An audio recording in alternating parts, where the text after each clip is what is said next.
इस वीडियो में हम लोग एक बहुत ही सामान्य और बहुत ही सिंपल बीमारी सफेद तिल, जिसको मेडिकल टर्म में इडियोपैथिक गटेट हाइपोमेलानोसिस बोला जाता है या शॉर्ट फॉर्म में आईजीएच बोला जाता है, तो उसके बारे में हम लोग बात करेंगे। तो जो सफेद तिल की प्रॉब्लम होती है, ये बहुत ही ज़्यादा सामान्य प्रॉब्लम होती है। इसमें मरीज के शरीर पर 2 से 6 एमएम के छोटे छोटे व्हाइट कलर के पैचेज आ जाते हैं। व्हाइट कलर के सफेद रंग के छोटे छोटे पैचेज बॉडी में आ जाते हैं। तो जो विशेष एरिया इन्वॉल्व होता है वो हाथ पैर और जो शरीर का हिस्सा है वो इन्वॉल्व होता है। जो एरिया स्पेयर होते हैं वो चेहरे वाला एरिया अधिकांश मरीजों में स्पेयर हो जाता है। इसी तरह से काफी मरीजों में जो हाथ का बाहरी जो बाहर का हिस्सा है, जो सबसे दूर का हिस्सा है पैर का, वो भी काफी मरीजों में स्पेयर हो जाता है। और इनकी साइज हमने बात की, कितनी साइज थी? इनकी साइज थी 2 से 6 एमएम की। तो ऐसे समझ सकते हैं कि काली मिर्च के बराबर या अधिकतम मटर के दाना के बराबर ये पैचेज होते हैं। लेकिन असामान्य परिस्थितियों में इनका साइज 2 सेंटीमीटर 2.5 सेंटीमीटर तक का भी देखा गया है। 50 पैसे के सिक्के के साइज के भी पैचेज देखे गए हैं। और ये पैचेज जो होते हैं स्मूथ पैचेज होते हैं, व्हाइट पैचेज होते हैं। उनमें कोई खास सरफेस चेंज नहीं देखने को मिलेगा, सतही कोई परिवर्तन ज्यादा देखने को नहीं मिलेगा। थोड़ा बहुत स्केलिंग देखने को मिल सकती है। मरीज को किसी भी प्रकार की कोई तकलीफ नहीं होती है, मतलब इसमें कोई खुजली नहीं, कोई जलन नहीं, कोई दर्द नहीं, किसी प्रकार का कोई पीड़ा नहीं, कहीं से कोई परेशानी वाली बात नहीं होती है। केवल ये देखने में कॉस्मेटिकली डिसफिगरिंग होते हैं, मतलब देखने में खराब लगने वाले निशान होते हैं। साधारणतः इनकी संख्या जो होती है 1, 2, 3 होती है, बहुत थोड़ी सी होती है बॉडी में कहीं देखने को मिल जाए। लेकिन असामान्य परिस्थितियों में इनकी संख्या 50, 100, 200 भी देखने को मिल गई है। 50, 100, 200 भी देखने को मिल गई है।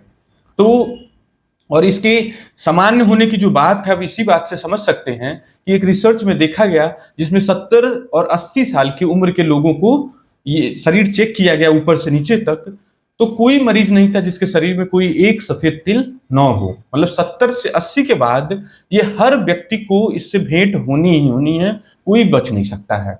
इसी तरह एक रिसर्च ने देखा 40 के ऊपर की उम्र के शरीर के लोगों को पूरा ऊपर से नीचे जांचा गया, तो उसमें 87%, मतलब 100 लोगों को जांचा गया तो उसमें से 87 लोगों के अंदर 1 या 2, 3 सफेद तिल देखने को मिल ही गए।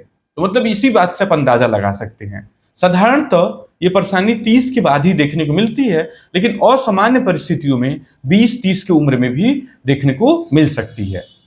तो ये कहीं से भी किसी भी प्रकार से ये प्रॉब्लमेटिक बीमारी नहीं है। लेकिन क्यों हमारे पास इसके पेशेंट काफी ज्यादा मात्रा में होते हैं, तो उस चीज को भी हम लोग समझ लेते हैं। तो इसको लोग आसानी से सफेद दाग वाली जो बीमारी है, चरक वाली जो बीमारी है, उससे कंफ्यूज कर जाते हैं। जो विटिलाइगो ल्यूकोडर्मा ग्रुप की जो बीमारी होती है, उससे लोग कंफ्यूज कर जाते हैं और उससे पैनिक होकर के, एकदम घबरा करके भागते हुए हमारे क्लिनिक पे आते हैं, बिल्कुल पैनिक मूड में। अब इससे एक और निष्कर्ष निकलता है कि हमारे समाज के मन में जो सफेद दाग चरक वाली बीमारी है उसका कितना ज्यादा बोझ है, उसको कितना ही ज्यादा नकारात्मक तरीके में देखा जाता है उस बीमारी को।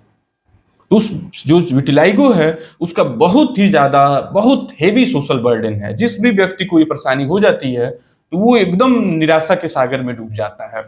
आप इसी बात से गांव में लोग इतना ज्यादा डिस्क्रिमिनेट करते हैं, भेदभाव करते हैं, उनके घर पे आना जाना, रिश्ता तोड़ देना, पानी पीना, सब चीज। लोग यहाँ तक इंसिडेंट सुनने में आया कि उधर से जाना ही बंद कर दिया उस रूट से, कि उस रूट पर किसी पेशेंट को विटिलाइगो हुआ है। जबकि विटिलाइगो भी कोई ऐसी बीमारी नहीं है कि जो ट्रबलिंग बीमारी हो, केवल स्किन का कलर चेंज हो गया है। स्किन जो आपकी डार्क शेड की थी वो अब व्हाइट कलर की हो गई है, और कुछ भी नहीं। लेकिन उसको समहाउ और किस कारण से, किस प्रकार से ये इतना गलत रूप से ये समाज में बैठ गया है और हम लोग के तमाम कोशिश के बाद भी नहीं निकल पा रहा है। विटिलाइगो के प्रति जो डर है, विटिलाइगो के प्रति जो घृणा है, विटिलाइगो के प्रति जो नकारात्मक भाव है, वो निकल नहीं पा रहा है। तमाम कोशिश, लगातार कोशिश के बाद भी ये चीजें नहीं निकल के आ पा रही हैं।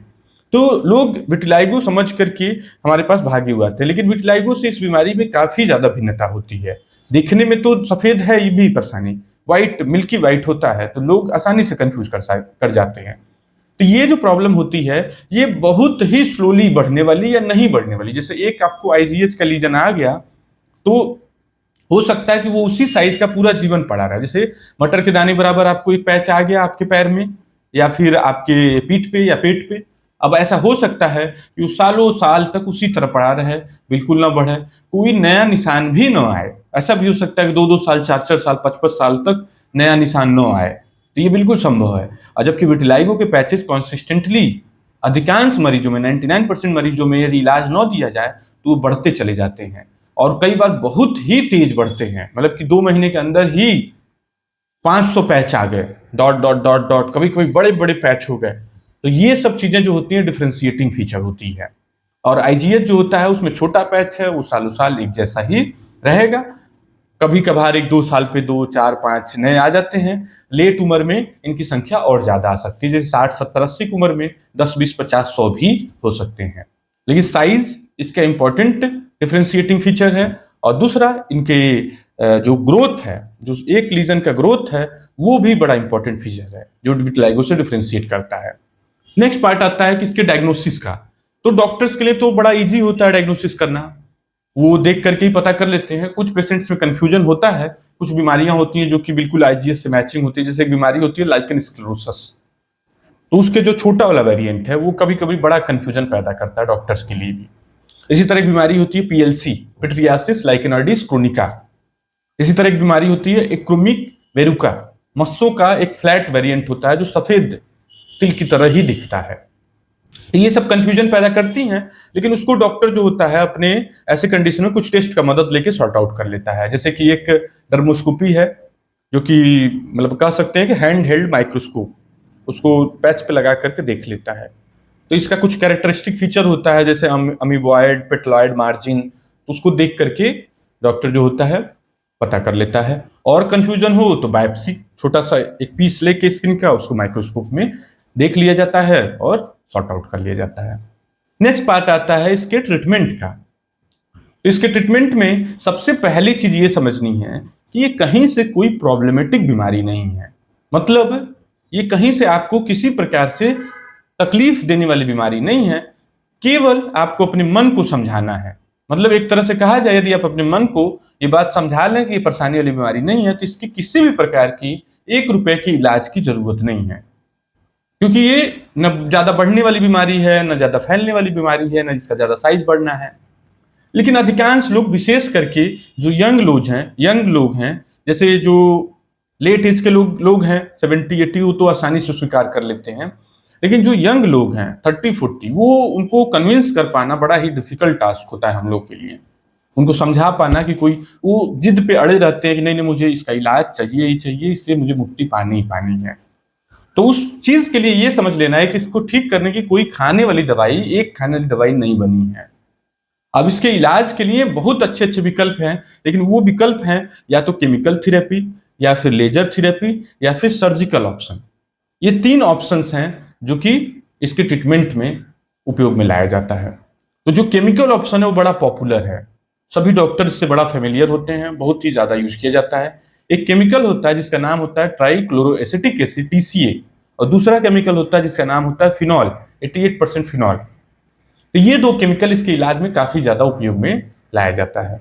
ये दोनों दवाइयां डॉक्टर अपने क्लिनिक पे तैयार करता है, और आपके निशान को देखते हुए उसका मात्रा और कॉन्सेंट्रेशन डिसाइड किया जाता है। जैसे टीसीए 50%, 25%, 100%, कॉन्सेंट्रेशन आपका निशान को देखते हुए उसमें कितना मोटापन है, कौन से चमड़ी पे है, उस आधार पे वो निर्धारित करता है और उसको लगाता है। क्योंकि ये केमिकल जो होते हैं बाजार में उपलब्ध नहीं है, ये डॉक्टर बनाता है और आपके हिसाब से तय करता है। और इनको गलत तरीके से उपयोग किया गया तो वहां की चमड़ी जल सकती है। जैसे आपने पतली चमड़ी पर लगा दिया ज्यादा पावर की दवाई 100% टीसीए, तो वहां पर क्रस्ट बन सकता है, घाव बन सकता है, जो कि कई हफ्ते ले सकता है भरने में। तो ये दवाई आपको डॉक्टर के क्लिनिक पे ही मिलेगी, आपको घर पे, बाजार पे, मेडिकल स्टोर में कहीं नहीं मिलेगी।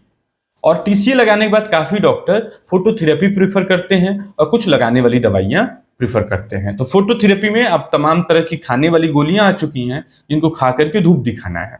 इसी तरह लगाने वाली दवाइयां हैं जिनको लगा करके धूप दिखाना है। और लगाने वाले क्रीम्स में डॉक्टर टैक्रोलिमस, पाइमेक्रोलिमस, कैल्सिपुट्रायल, इसी तरह से टॉपिकल कॉर्टिकोस्टेरॉइड्स, इस तरह की दवाइयां दे सकता है।